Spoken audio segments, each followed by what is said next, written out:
রাসূল সাল্লাল্লাহু আলাইহি ওয়াসাল্লাম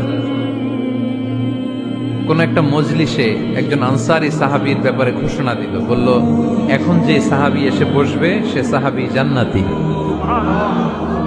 আনসারী সাহাবী এসে বসলো, সবাই তো অবাক, আমাদের কারো ব্যাপারে বিশ্বনবী এই কথা বলল না, এই আনসারী সাহাবী জান্নাতি। আবার কয়েকদিন পরে আরেকটা মজলিসে বিশ্বনবী আবার ঘোষণা দিলেন, এই মুহূর্তে এমন একজন সাহাবী এসে এইখানে বসবে, এই সাহাবীটা জান্নাতি। সবাই খেয়াল করে দেখলো, আগের মজলিসে যেই লোকটাকে বিশ্বনবী জান্নাতি বলে ঘোষণা দিয়েছে, আজকেও ওই সাহাবী এসে ওই জায়গায় বসেছে। তৃতীয় দিন আবার বিশ্বনবী বললেন, এখন একজন সাহাবী এখানে এসে বসবে, সে জান্নাতি। সবাই খেয়াল করে দেখলো, ওই সাহাবীটাই আবার এসে বসেছে।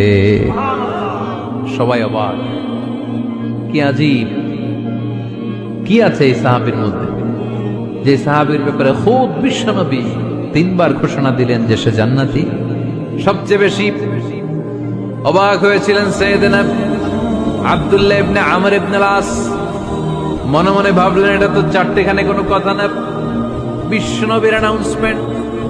দুনিয়ার বুকে বিশ্বনবী তিনবার এই আনসারী সাহাবীকে জান্নাতি বলে ঘোষণা দিয়েছে, নিশ্চয়ই এই সাহাবীর এমন বিশেষ কোন আমল আছে, এমন বিশেষত্ব আছে যেটা আমাদের মধ্যে নাই।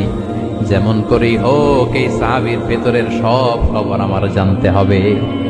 সাইয়েদনা আব্দুল্লাহ ইবনে আমর ইবনে আল-আস একবার পরিকল্পনা করে ওই সাহাবীর বাড়িতে চলে গেলেন, যে বললেন, ভাই আমার আব্বার সাথে কয়েকদিন ধরে ঝগড়া, আমার ঘরে থাকতে মন চাচ্ছে না, তোমার বাসায় মেহমান হয়ে এসেছি, যদি তুমি অনুমতি দাও তোমার বাড়িতে 3 দিন মেহমান হয়ে আমি থাকতে চাই।